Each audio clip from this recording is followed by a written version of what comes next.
1절부터 52절까지 함께 읽었으면 좋았겠지만 좀 길은 것 같아서 예.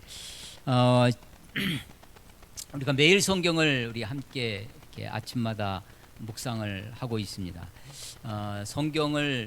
신구약 성경을 차례대로 이렇게 묵상을 하는데 8년 주기로 되어 있습니다. 그래서 구약 성경은 8년에 한 번을 묵상을 하게 되고 신약은 8년에 두 번, 4년에 한 번씩 그렇게 묵상이 되어집니다. 절기에도 특별히 예수님의 고난주간과 부활주일, 그리고 예수님의 성탄, 그런 절기들, 또 새해 이런 것에 맞춰서 성경을 그때 묵상하면 좋을 그런 책들이 이렇게 구성이 되어 있어요.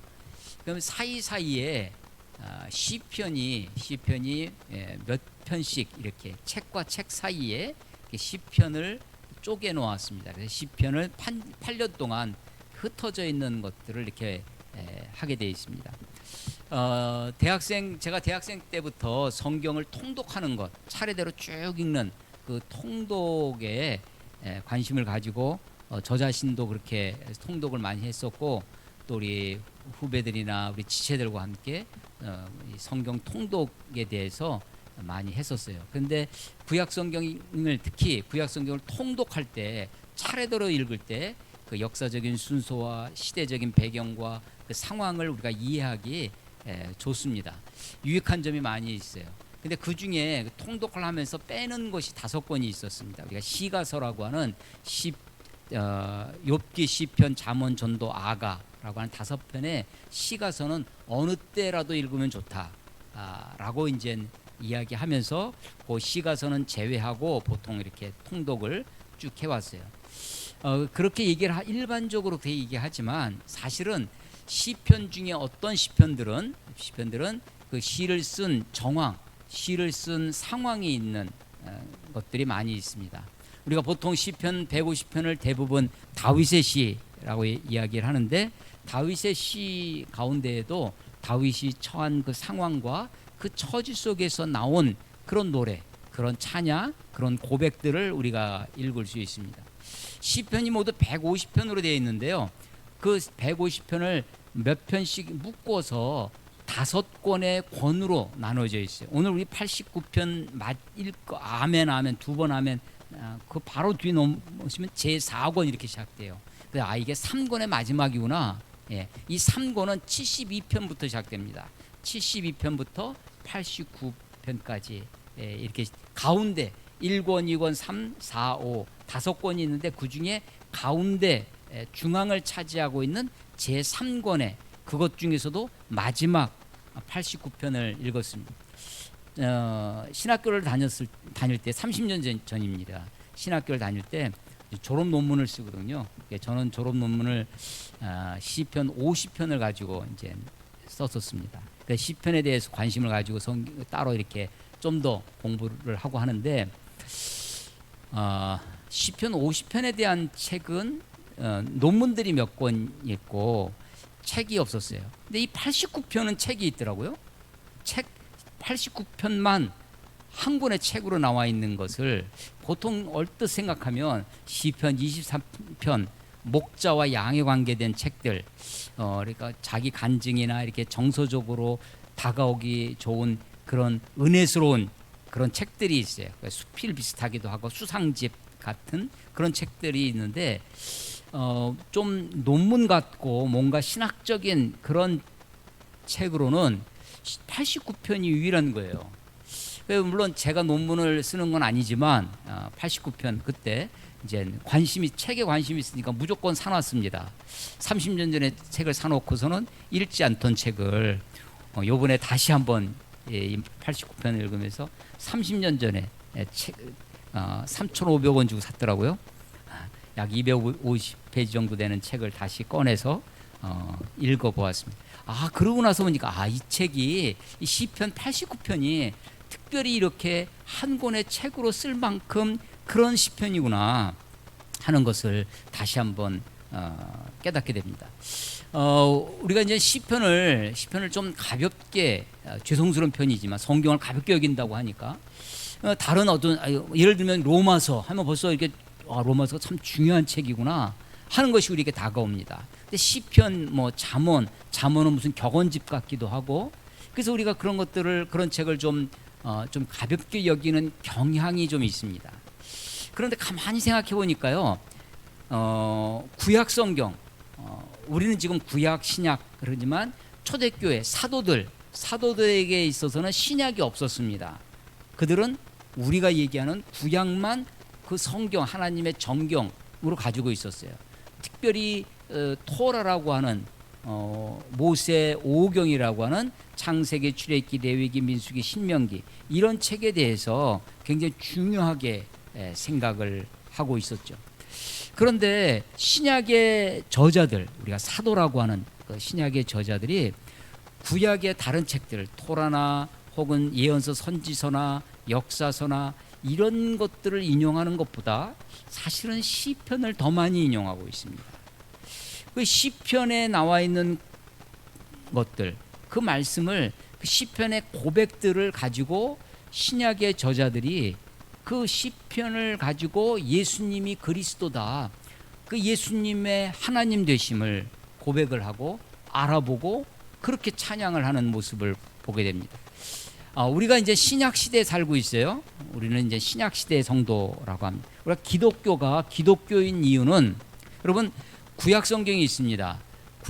구약은 기독교도 가지고 있고요, 유대교도 가지고 있고 이슬람도 가지고 있어요. 그런데 구약만 가지고 있으면 유대교입니다. 구약에다가 꾸란이라고 하는 것을 가지고 있으면 이슬람이 돼요. 구약에다가 신약을 가지고 있으면 기독교가 되는 겁니다. 그러니까 그러니까 구약을 어떻게 봐야 되냐면 신약의 눈으로, 신약의 관점으로, 신약의 지평으로. 그래서 그 사도들이 어떻게 구약과 신약 사이에 있는 예수 그리스도를 통해서 신약을 예수 그리스도를 통해서 구약을 보는 거죠. 그러니까 신약의 관점으로 구약을 보는 것이 기독교입니다. 구약만 가지고 있는 것이 유대교고. 그래서 신약에 있는 사도들이 어떻게 고백하는가. 그래서 우리는 사도적 신앙, 사도의 신앙, 사도들의 고백하는 신앙, 사도성 있는 교회, 이것이 굉장히 중요한 것이죠. 자, 구약에 토라라든지 모세 율법이나 이런 아주 중요하다고 생각하는 무게감 있는 성경이 있어요. 그런데 그 성경을 구약의 성도들이, 구약에 있는 그 옛 성도들이 어떻게 토라를 이해했는가, 어떻게 구약의 율법을 어떻게 고백했는가 하는 것이 나오는 것이 뭐냐면 그게 시편입니다. 그러니까 구약을 특별히 그들의 역사, 그들의 삶, 그러니까 토라 다음에 모세 율법이라고 하는 창세기, 출애굽기, 레위기, 민수기, 신명기 다음에 나오는 것이 역사서예요. 여호수아, 사사기, 룻기, 사무엘상하, 열왕기상하, 역대상하, 에스라, 느헤미야, 에스더라는 역사서입니다. 이 율법과 역사를 어떻게 이해하고 어떻게 고백했는가라는 것이 그게 시편이라는 겁니다. 그러니까 시편의 관점이 구약을 이해하는 관점이 되는 거예요. 근데 그 시편의 그 고백을 신약에도 그 시편에 나와 있는 고백들을, 그것을 신약의 사도들이, 예수님이 그 시편을 인용하고 있다, 시편의 관점을 가지고 있다라고 하는 것입니다. 그래서 단순히 시가 우리의 정서를 자극하고 우리의 감정을, 우리의 이런 그 정서적인 접근을 해오는, 우리가 슬플 때, 위로 또 괴로울 때 우리 자신을 그렇게 읽는 어떤 정서적 차원에서만이 아니라, 물론 슬플 때 또 괴로울 때 시편을 읽으면 감정이입이 더 잘 됩니다. 그래서 위로도 되고 카타르시스적인 눈물도 흘리고 그런 효과도 있지만, 그런 정서적인 감정적인 차원에서의 책일 뿐만 아니라 보다 더 우리에게 중요한 관점을 제공해 주는 것이 시편이다라고 하는 것입니다.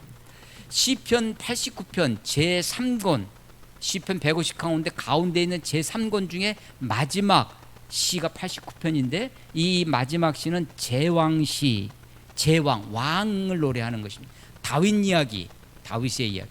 여러분, 성경은 우리가 언약의 책이라고 합니다. 구약과 신약, 옛 언약과 새로운 언약의 책이 성경입니다. 하나님 어떤 하나님이냐면 언약의 하나님이에요. 우리가 히브리서를 읽고 히브리서의 말씀을 나눌 때 약속을 기업으로 받는 자. 근데 히브리서를 기록한 목적 중에 하나가 약속을 기업으로 받는 자들, 그들을 위한 책이다. 자, 약속을 누구에게 했냐면 아브라함에게 했어요. 그런데 그의 아들 이삭과 야곱은 약속을 직접 받은 것이 아닙니다. 그 약속을 기업으로 받은 거예요. 그 하나님이 맹세하신다는 표현이 나오는데, 하나님이 맹세는 야 내가 맹세한다. 언약은요, 언약은 쌍방이 있어요. 언약을 하는 대상자들이 있습니다. 근데 맹세는 내가 맹세한다, 주도적인 게 있어요. 근데 하나님이 언약하시고 맹세하세요. 근데 그 맹세를 히브리서는 뭐라고 얘기를 하냐면, 이 맹세는 언약을, 약속을 기업으로 받는 자들에게 그것을 더 확증해 주기 위해서 하나님이 맹세하신다는 겁니다. 그러니까 아브라함과 하나님은 서로 언약을 맺었습니다. 물론 그것도 자세히 들여다보면 아브라함이 언약을 맺을 때 창세기 15장에 보면 아브라함이 뭐하고 있냐면 졸고 있어요. 그런데 그 사이에 불로 그 사이에 지나가시면서 쌍방 언약의 틀을 가지고 있지만 내용상 하나님의 일방적인 언약이었습니다. 그러다가 나중에 창세기 22장에 보면 이삭을 바치는 장면에서 하나님이 다시 한번 그 언약을 갱신하시면서 맹세를 하세요. 하나님이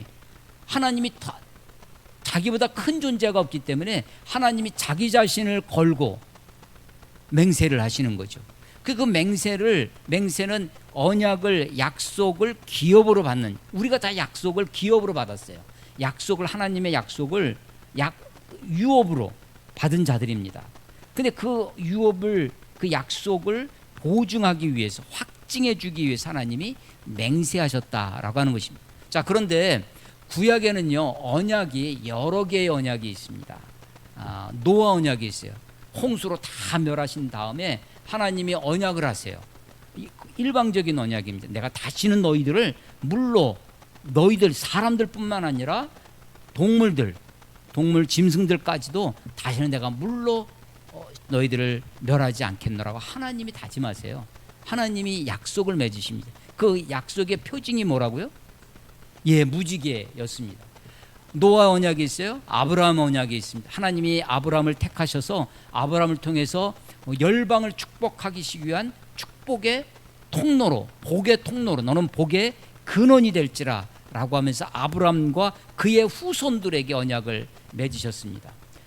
좀 더 내려가면 그 아브라함의 후손들이 애굽에서 종살이 하던 그들을 구원해내십니다. 모세를 통해서. 그래서 그들을 시내산까지 이끌어오셔요. 그 시내산에서 언약을 맺습니다. 시내산 언약이라는 그것은 그야말로 율법의 형태로 되어져 있는데, 율법에 너희가 이 계명을 지키면 이렇게 너희들의 복 주겠다. 너희들이 이 율법을 어기면, 순종하지 않으면 이렇게 너희에게 화가 있을 것이다. 그래서 시내산 언약이라고 하는 것은 그야말로 쌍방 언약입니다. 조건 언약이 되는 거죠. 자, 노아 언약, 아브라함 언약, 시내 언약, 그리고 다음에 오는 것이 이게 다윗 언약입니다. 다윗의 등장은 굉장히 드라마틱했습니다. 골리앗을 무찌르고 민족의 영웅으로 아주 스타로, 그런데 그가 사울 왕의 시기를 받아서 도망다니다가 그러다가 이제 왕이 됩니다. 왕이 되고 나서 예루살렘 성을 차지하고 거기에 다윗 성, 여부수족을 무찌른 다음에 다윗 성을 짓고, 가만히 보니까 자기 성을 쌓았는데 수입산 원목으로 레바논 백향목을 가져다가 성을, 아주 다윗성을 멋지게 자기 집을 지어놓은 거예요. 그러고 나서 마음에 찔린 겁니다. 나는 백향목 궁에 거하거늘, 하나님은 텐트 속에 있구나. 아직도 자기 집을 지어놓고 나서 다윗이 한 게 뭐였냐면 하나님의 그 언약궤를 언약궤를 예루살렘으로 옮겨옵니다. 옮겨올 때 우리가 아시다시피 여러분 처음에 실패하고 다시 두 번째 시도에서 언약궤를 예루살렘으로 모셔오는데 너무나 기뻐서 춤추고 그러다가 이 부끄러운 모습이 드러나기도 하고 그랬던 장면이 있죠. 그 언약궤를 옮겨다 놓고서 다윗의 장막을 원래 모세가 시내산에서 명령했던 그 장막이 아니라 자기 장막을 해놓고 거기에 언약궤를 모신 거예요. 그러니까 번제단이 없어요. 모세의 장막처럼 번제단이 있고 물두멍이 있고 하는 그런 것이 아니라 법궤를 옮겨놓고 그 장막을 지어놓은 거예요. 그래서 얘기하는 거죠. 나는 백향목궁에 거하거늘 하나님의 집은 장막 속에 있도다. 하나님의 궤는 장막에 있도다 탄식하면서 나단 선지자한테 얘기해요. 그래서 그 이야기가 하나님을 위하여 하나님의 궤를 위하여 내가 자기가 집을 짓겠다는 말이었습니다. 나단 선지자가 그 얘기를 듣고 사무엘 하 7장 이야기입니다.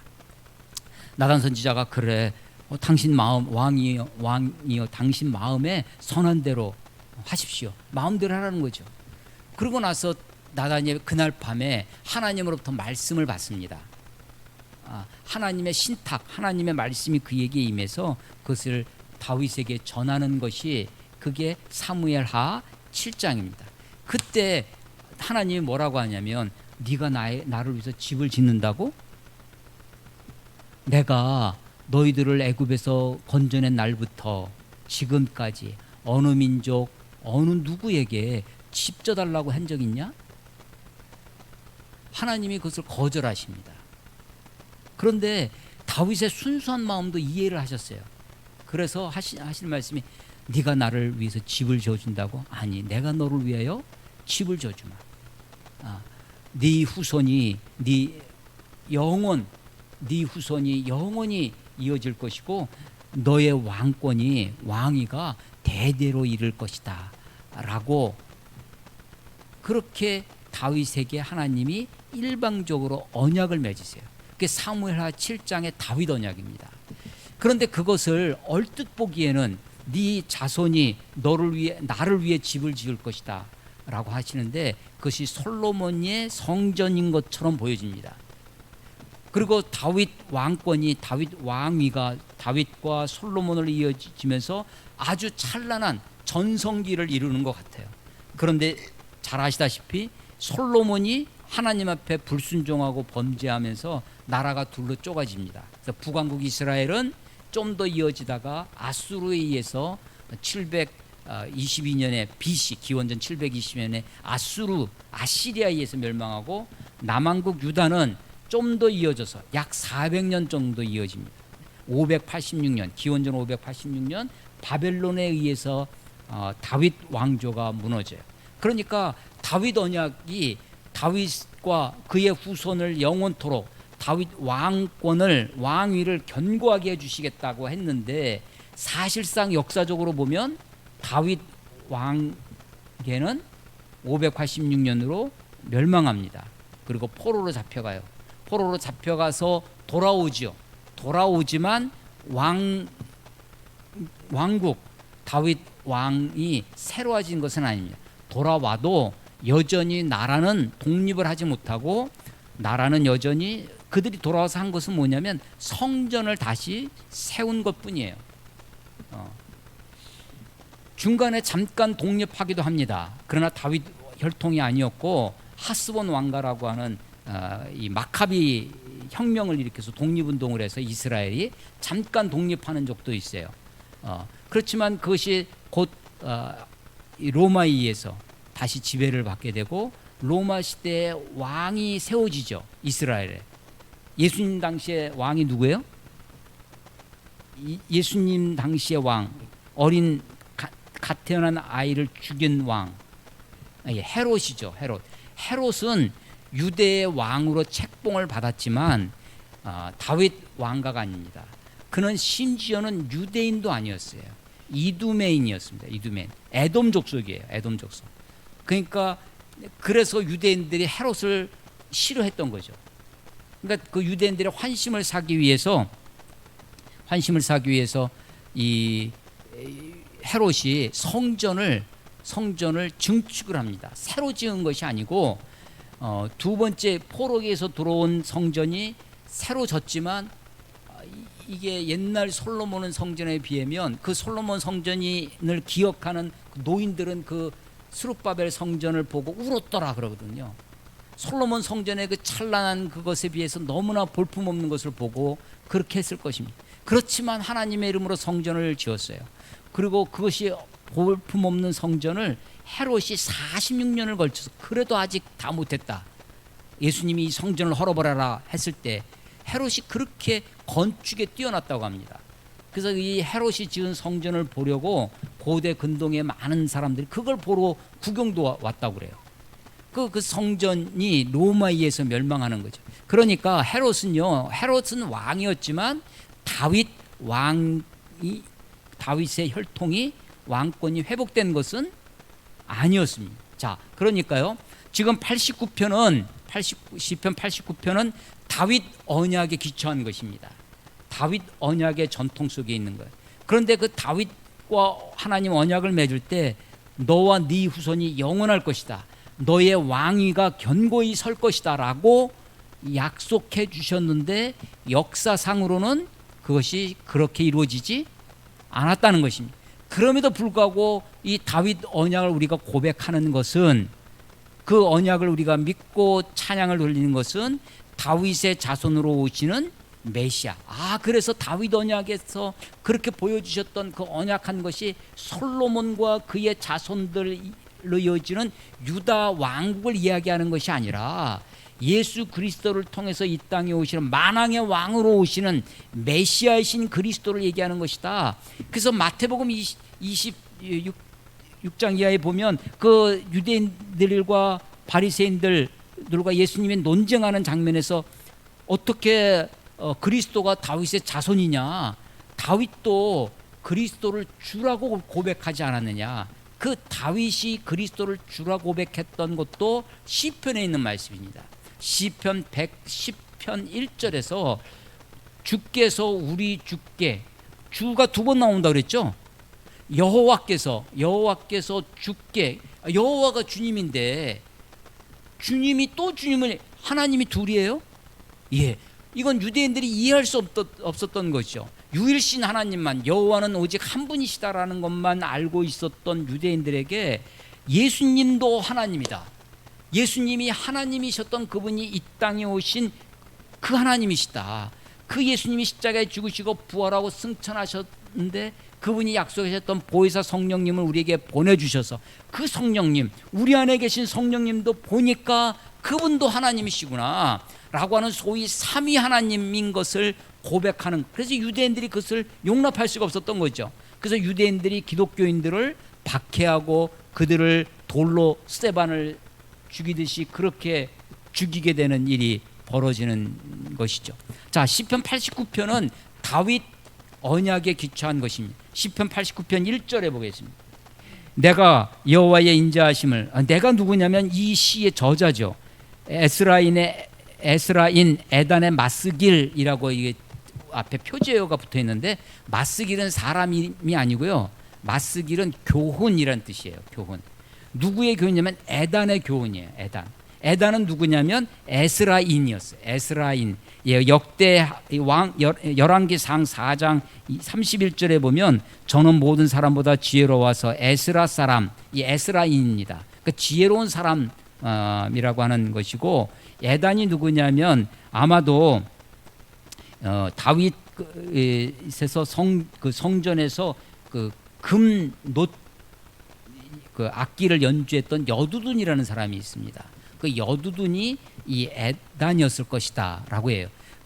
그다음에 여기 시편을 읽어보시면 표제어에 무슨 마스길이라는 말이 나오는데, 마스길은 교훈이라는 뜻입니다. 교훈. 그래서 누구누구의 교훈 뭐 이런 뜻이에요. 사람 이름이 아니라 그래서 이 에단이 쓰는 겁니다. 내가 이 고백하는 여호와의 인자하심을 영원히 노래하며 주의 성실하심을 내 입으로 대대에 알게 하리이다 라고 합니다. 그래서 오늘 설교 제목이 뭐냐면 주의 인자하심과 성실하심으로, 주의 인자와 성실. 여기 성실하다는 것은 성실을 좀 물론 주의 성실하심 이 단어도 많이 쓰지만 하나님 좀 우리 신앙 틱한 용어로는 신실이라는 단어를 더 많이 쓰기도 합니다. 신실. 그런데 이 신실이나 성실이나 이 단어에는요 어떤 개념이 들어가 있는 거냐면 시간 개념이 들어가 있는 거예요. 시간 개념. 한 번 진실한 것 그걸 보고 우리가 성실하다 하지 않습니까? 근데 사람을 지켜보니까 한 번 잘하는 것이 아니라 그 다음에도 잘해요. 또 잘해요. 변함이 없이 는 모습, 그 시간 개념이 들어간 것이 그게 성실, 신실입니다. 주의 인자, 이 인자는 헤세드라고 하는 구약 성경에 많이 나오는 단어입니다. 이 단어를 어떻게 번역하느냐? 사랑으로도 번역하고 은혜로도 번역하고 여기서 인자로도 번역을 하는데 이 헤세드가 뭐냐? 헤세드를 보통 이렇게 얘기합니다. 그래서 헤세드를 여러 말로 우리가 표현을 하는데 여기는 인자라고 번역이 되어 있는 거예요. 헤세드는 언약적 사랑. 뭐라고요? 언약적 사랑이에요. 그러니까 내가 너를 사랑하겠다. 하나님이 언약하셨어요. 그리고 내가 비록 하나님 앞에 불성실하는 그 시간에도 나에게 성실하게 사랑하시는 것. 그게 하나님의 헤세드, 하나님의 인자입니다. 하나님의 사랑이라는 단어로 우리가 번역할 수 있는데 인자, 입니다. 이 인자, 하나님의 인자하심이 성실하게 임한다라고 하는 것이. 그 이 인자하심과 성실하심을 영원토록. 그래서 이 성실에는 시간 개념이 들어있다고 그랬죠. 인자를 영원히, 성실을 대대로, 성실하심을 대대로 하는데 그 영원, 올람이라고 하는 히브리어인데 영원히 이 하나님이 가지고 있는 하나님의 속성, 사람이나 자연이나 이런 만물이나 사람을 비롯한 만물이 하나님과 비교할 수 없는 것이 있어요. 비교할 수 없는 것. 그게 영원입니다. 영원. 세상은 모든 게 변합니다. 새 것이 없어요. 해 아래 모든 것이 다 변하고 없어지고 사라지고 빛바라고 그럴 것입니다. 그런데 하나님은 영원하십니다. 하나님, 우리 하나님, 전능하신 하나님, 하나님의 특성, 하나님만 가지고 있는 그 어떤 피조물도 감히 할 수 없는 것, 그게 영원이죠. 그래서 이 시편 기자가 고백하고 다짐하는 거예요. 내가 여호와의 인자하심을 영원히 노래하겠다는 겁니다. 주의 성실하심을 내 입으로 대대에 알게 하겠다는 것입니다. 내가 말하기를, 이 시인이 얘기하는 거예요. 내가 말하기를 인자하심을 영원히 세우시며 주의 성실하심을 하늘에서 견고히 하시리라 하였나이다. 그러니까 내가 말하기를 하였나이다. 그 앞에 있는 그 가운데 있는 것이 그게 하나님의 말씀이에요. 그러니까 요즘 나오는 성경책에 보면, 신약 성경에 보면 예수님이 말씀하신 거는 빨간색으로 이렇게 인쇄가 되어 있어요. 친절하게.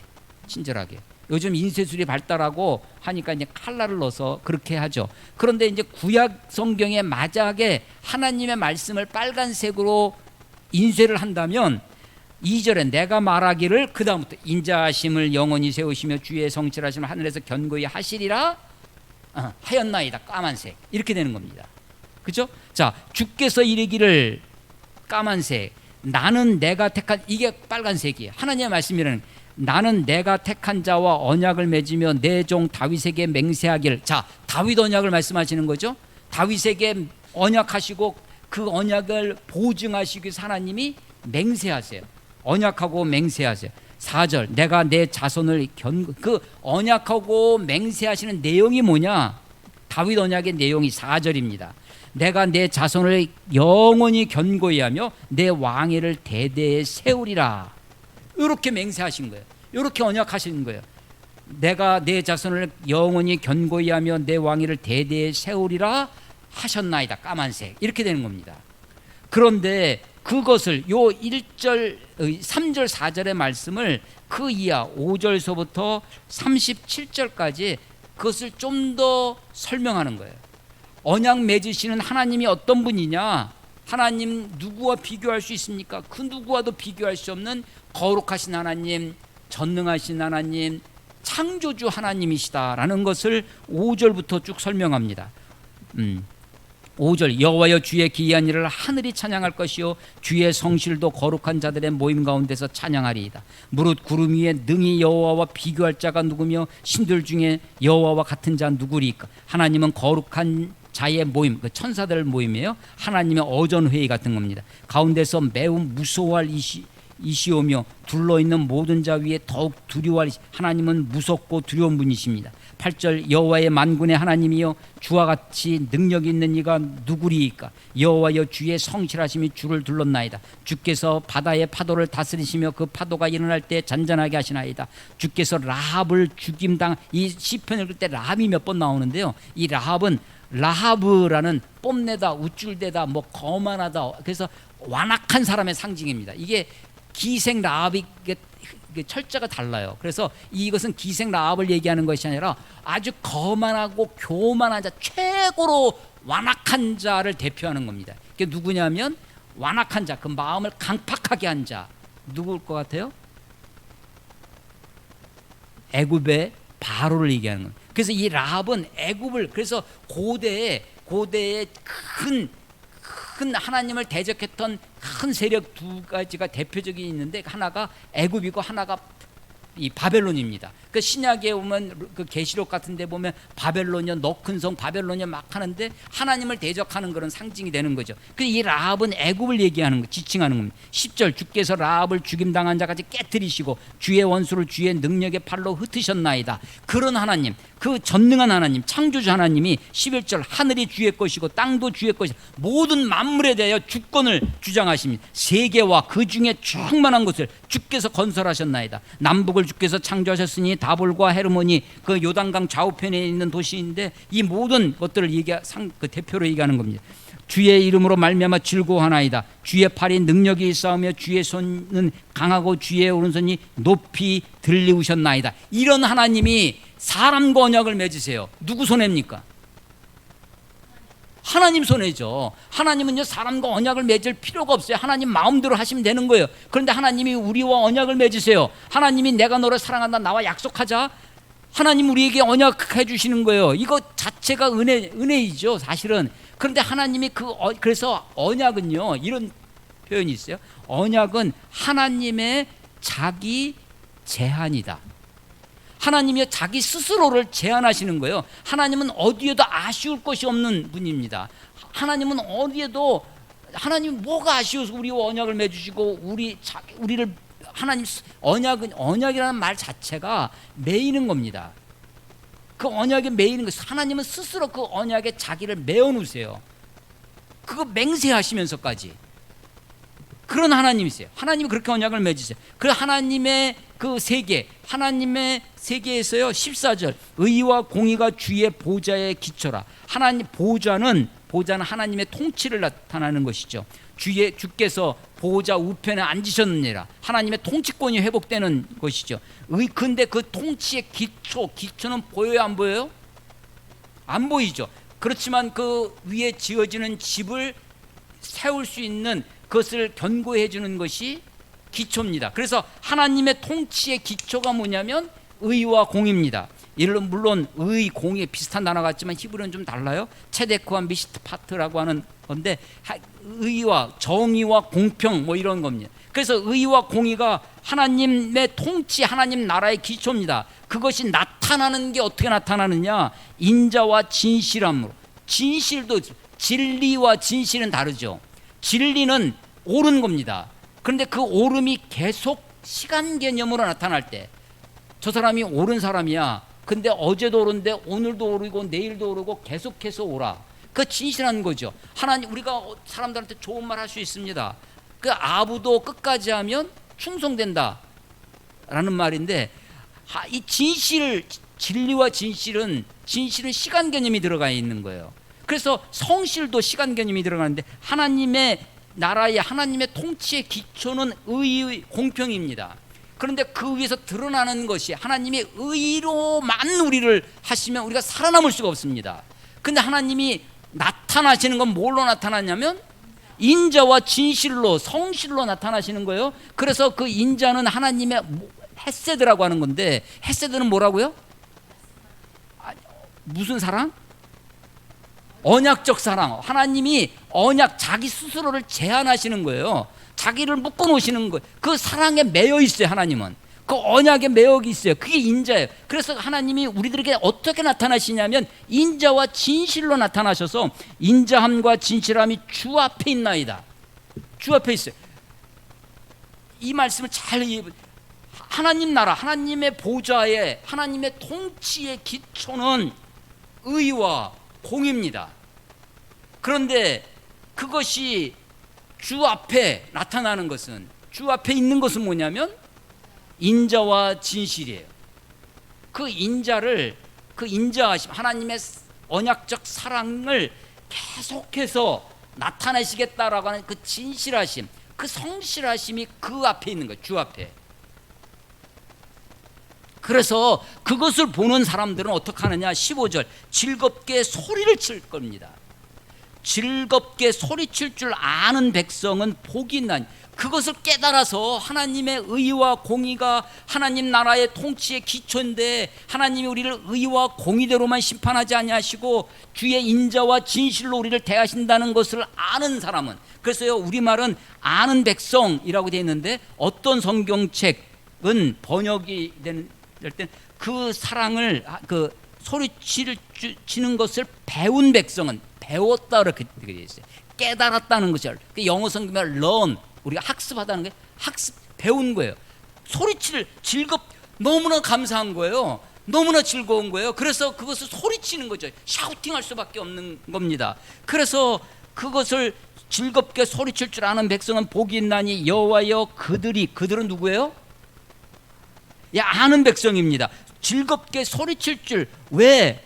뭘 배워서? 하나님의 통치의 기초가 의와 공이라는 것을, 그리고 그런데 그 하나님이 우리들에게 인자와 진실로 나타내신다는 것을, 그걸 그 앞에 그들이 즐겁게 외치는 거죠. 그래서 그들이 주의 얼굴빛 안에, 그래서 그것을 깨달은 사람은요 주의 얼굴빛 안에 다녀요. 얼굴빛 안에. 그들은 종일 주의 이름 때문에 즐거워합니다. 기뻐해요. 주의 공의로 말미암아 높아, 하나님이 의로 다스리기 때문에 그 의 때문에 높아지는 거예요. 주는 그들의 힘의 영광이심이라. 그런데 그 다음에 갑자기 그들이 뭐로 바뀌어요? 우리로 바뀌어요. 우리의 뿔은 권위를 상징하는 것인데, 우리의 뿔이 주의 은총으로 높아지오리니 우리의 방패는 여호와께 속하였고 우리의 왕은 이스라엘의 거룩하신 이 하나님입니다. 그 거룩하신 이에게 속하였기 때문이라. 우리의 뿔, 우리의 방패, 우리의 왕, 우리 세 번이 반복되어지는 이 우리는 누구냐면 앞에 있던 그들이에요. 그들 즐겁게 소리칠 줄 아는, 즐겁게 소리치는 그것을 배운, 뭘 배웠느냐? 하나님의 나라의 통치가, 그 기초가 의와 공인데, 하나님이 그 앞에 있는 것은 인자와 진실이라는 것을, 그것을 배운, 그것을 깨달은, 그래서 너무나 감격스러워서 즐겁게 소리칠 줄 아는 그사람들이 하나님의 얼굴빛 안에 다니게 되고 하나님이 그들을 높여주시고, 그런데 그것이 호련히 한순간에 그게 우리가 된 거예요. 우리가 그렇구나. 하나님 우리의 뿔을 높여주시는 것이구나. 하나님이 우리의 방패가 되시는 것이구나. 하나님이 우리 위에 세워주신 그 왕이 바로 하나님께 속한, 하나님 이스라엘의 거룩한 이에게 속하였구나 라는 것을 깨달았다는 것입니다.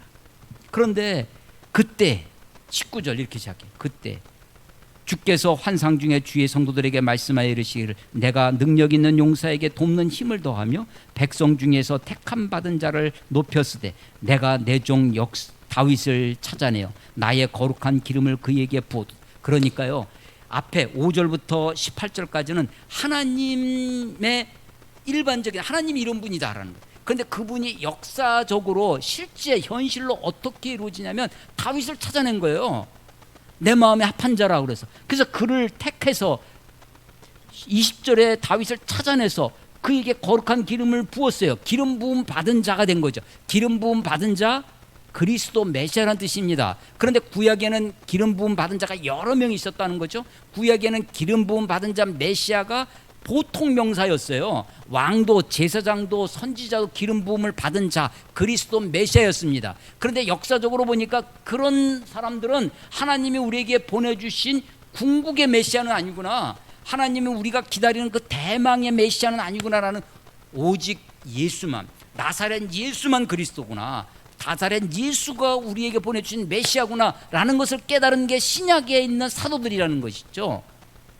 그래서 실제로 이제 다윗과 언약을 맺는 장면이 19절 이하로 쭉 나오는 것입니다. 그리고 그러면서 20절, 원수가 그에게서 강탈하지 못하며 악한 자가 그를 견고히 못하리라. 내가 그의 앞에서 그 대적들을 박멸하며 그를 미워하는 자를 치려니와 나의 성실함과 하나님의 성실함과 인자함이 그와 함께하리니 내 이름으로 말미암아 그의 뿔 다윗의 뿔이 그 권위가 높아지리라. 내가 또 그의 손을 바다 위에 놓으며 오른손을 강들 위에 놓으리니 그가 내게 부르기를 주는 나의 아버지시여 나의 하나님이시여 나의 구원의 바위시라 하리로다. 내가 또 그를 장자로 삼아 세상의 왕들에게 지존자가 되게 하며, 다윗 왕권을 그렇게 세운다는 것이죠.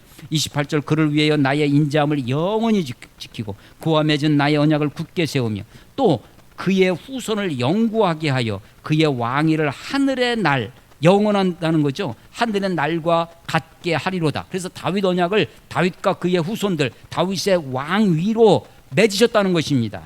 그런데 30절, 오늘 그래서 29절부터 제가 본문으로 읽었는데요. 30절, 만일 그의 하나님은 그렇게 다윗 언약을 맺으셨는데, 열왕기 사무엘하 7장의 역사적인 일이었는데 30절, 만일 그의 자손이 내 법을 버리며 내 규례대로 행하지 아니하며 내 율례를 깨트리며 내 계명을 지키지 아니하면 내가 회초리로 그들의 죄를 다스리며 채찍으로 그들의 죄를 벌하리로다. 하나님이 채찍이 없으면, 징계가 없으면 아들이 아니죠. 하나님이 징계하신다는 거예요. 그런데 33절, 그러나 나의 인자함을 그에게서 다 거두지는 아니하며, 다 거두지는 아니겠대요.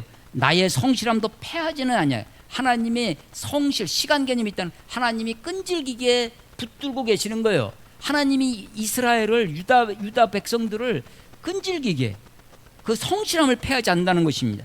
인자함을 다 거두지는 않는다. 다 거두지 않는다는 것은 어떻게 거둔다는 거예요? 조금은 거두는 거예요. 그래서 채찍으로 때리는 거죠. 회초리로. 그 이스라엘 역사 가운데 북왕국이 멸망하고 남왕국이 멸망하고 포로로 끌려가고 로마에 의해서 압제를 당하고 하는 것들이 벌어지는 것입니다. 자, 그런데 34절, 내 언약을 깨뜨리지 아니하고 내 입술에서 낸 것은 변하지 아니하리로다. 내가 나의 거룩함을, 하나님이요 다른 누구에게도 걸고 맹세할 게 없으니까 자기의 거룩함으로 하는 거예요. 내가 나의 거룩함으로 한 번 맹세하였은지, 내가 하나님이 한 번 하시면 끝난 거죠. 두 번, 세 번, 우리는 자꾸만 얘기해야 되지만 하나님은 한 번 맹세하였은즉 다윗에게 거짓말을 하지 아니할 것이라. 아니, 다윗에게 분명히 말씀하셨는데, 그러면 아직도 유다 왕권은 회복되지 않았는데 그건 말씀은 어떻게 됐냐는 거예요.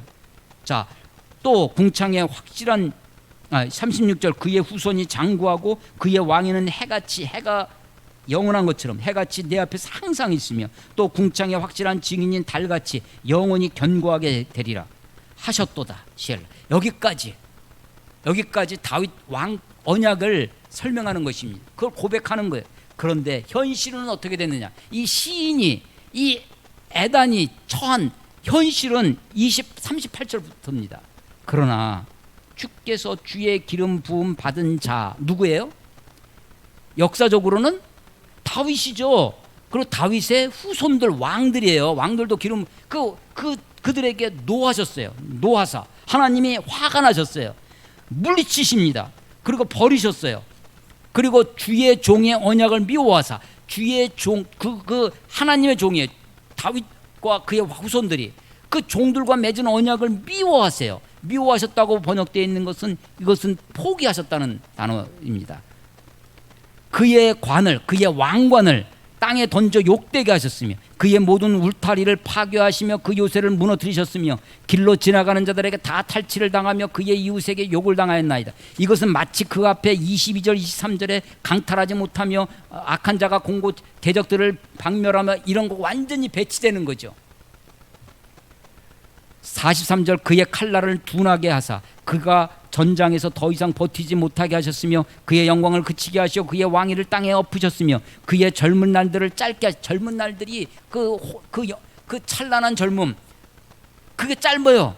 영광이 짧습니다. 그 망해가는 거예요. 그게 현실입니다. 시인의 그래서 이 89편은 애갑니다. 예레미야의 것처럼. 그래서 그 왜 이게 기억이 남냐면 46절 때문에 그런 거죠. 우리 찬양 인도하신 우리 이집사님 말씀하신 여호와여 언제니까. 아니 지금 보니까 이 고통이 이 재앙이 하나님의 채찍이 계속되는 이 현실 속에 지금 다윗 왕권이 무너져 있어요. 다 패망되어 있습니다. 울타리가 없어졌어요. 지나가는 놈들이 다 건들고 있습니다. 여호와여 언제까지니까. 스스로 하나님이 스스로 숨어 계세요. 스스로 영원히 숨기시기리이까. 주의 노가 언제까지 불붙듯 하시겠나이까. 나의 때가 얼마나 짧은지. 하나님 나는 지금 영광을 보기도 전에 죽겠습니다. 내 이 젊은 날이 얼마나 짧은지 좀 기억해 주시옵소서. 주께서 모든 사람을 어찌 그리 허무하게 창조하시.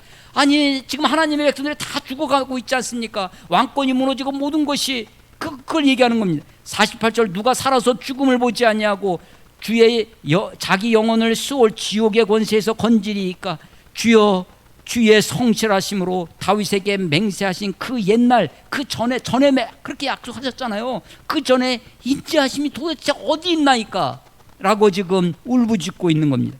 주는 주의 종들이 받는 비방을. 하나님 지금 주의 백성들이 지금 아니 어쩌면 우리 시대에 우리 교회가 당하고 있는 이 비난과 조롱을 하나님 기억해달라고 하는 것입니다. 주는 주의 종들이 받는 비방을 기억하소서. 많은 민족의 비방이 내 품에, 그게요 그 비방이 지금 내 마당에만 있는 게 아니라 내 품에까지 와 있어요. 우리 안에까지 와 있습니다. 여호와여 이 비방은 주의 원수들이 주의 기름 부음 받은 자의 행동을 아니 이 비방은 우리만 비방하는 것이 아니라 주의 기름 부음 받은 자까지도 비방하는 거예요. 이 말씀은 마치 로마서 2장 24절에 있는 것처럼 기록된 바와 같이 하나님의 이름이 너희 때문에 이방인 중에서 모독을 받는도다. 하나님의 이름이요 모독을 받아요. 이방인 중에서. 세상 사람들이 교회 알기를 우습게 합니다. 세상 이게 교회가 정치화돼 가지고 교회가 행하는 것이 세상 이권단체 행하듯이 똑같이 행하고 있는 거죠. 그래서 온통 비난과 조롱이 지금 한국 교회 안에 차고 넘칩니다. 그것이 우리들 품 안에 있어요. 그래서 이 시인의 고백이 저 옛날 고백이 아니라 어쩌면 우리의 고백같이 되어집니다. 그런데 비방으로 마지막 한 절이 너무나 가슴에 박힙니다. 여호와를 영원히 찬송할지로다. 아멘. 아직 현실은요 여전히 비방 속에 있습니다. 현실은 여전히 주여 언제까지니까. 언제까지. 모든 게 허무해져요. 모든 게 물어 돌아가 있어요. 그런 속에서도 이 시인은 그렇고 고백하는 것입니다. 그런데 이 시를 신약의 저자들이 고백하는 거예요. 사도들이 그리스도가 예수가 십자가에 죽은 예수가 그분이 바로 다윗 왕권 다윗의 자손. 그래서 아브람과 다윗의 자손 예수 그리스도의 세계라고 그들이 고백하는 것입니다. 그 예수가 바로 하나님의 나라의 왕권을 회복하실 그분이라는 것. 그 예수가 바로 우리들의 구원자시라는 것을 고백하는 것입니다. 하나님의 인자와 성실하심은 아직도 유효합니다. 하나님은 아직도 우리들에게 언약적 사랑으로 우리들과 관계를 맺고 계세요. 하나님은 우리와 함께 나를 언약의 자손으로 택하시고 부르셔서 하나님의 성령으로 우리에게 기름 부어 주시고, 비록 우리가 불성실하고 죄악과 거짓됨과 허물 속에 있을지라도, 비록 그 인자를 다 허물진 않으셨어도, 비록 우리들에게 채찍과 회초리를 대신다 할지라도 하나님의 언약은 아직도 유효합니다. 하나님의 언약은 아직도 살아있어서 하나님의 나라의 꿈을 우리들에게 갖게 하십니다. 그래서 우리로 하나님의 나라를 소망하게 하십니다. 그래서 이 시인의 고백처럼 여호와를 내가 영원히 찬송하리로다. 그래서 이 시는 다시 수미상관 앞과 뒤가 이어져 있어요. 1절에 내가 여호와의 인자하심을 영원히 노래하며 주의 성실하심을 내 입으로 대대에 알게 하겠다는 것입니다. 현실은 여전히 언제니까, 언제까지 현실은 여전히 울타리가 파괴되고 허물어진 세상이지만 하나님의 나라를 소망하는 주의 백성이, 이 선지자, 이 시인의 고백이 여전히 살아있습니다. 마지막 한 구절 아멘 아멘, 아멘을 2번씩이나 하는 이 시인의 고백이 강하게 우리들에게 남습니다. 하나님의 인자하심, 하나님의 성실하심을 찬양하고 고백하고 믿고 살아가시는 저와 여러분이 되시기를 주의 이름으로 축원합니다. 기도하겠습니다. 하나님 아버지, 은혜를 감사합니다. 현실은 어둡고 현실은 온갖 비방과 비난과 조롱이 있지만 하나님께서 그리스도의 이름으로 세우신 그리스도의 몸된 교회를 하나님이 붙드시고 이끄시사 주의 인자와 성실로 하나님의 나라를 세우실 것을 믿습니다. 하나님이여, 우리에게 오시옵소서. 우리 가운데 왕으로 오시옵소서. 그리스도의 왕권이, 그리스도의 통치가 그리스도의 보좌의 기초가 되신 의와 공의를 이 땅 가운데 세우시옵소서. 우리가 다시 한번 주의 인자하심을, 주의 성실하심을 찬양하겠나이다. 영원히 주를 높이겠사오니 아버지여, 우리 가운데 오시옵소서. 예수님 이름으로 감사하며 기도드렸사옵나이다. 아멘.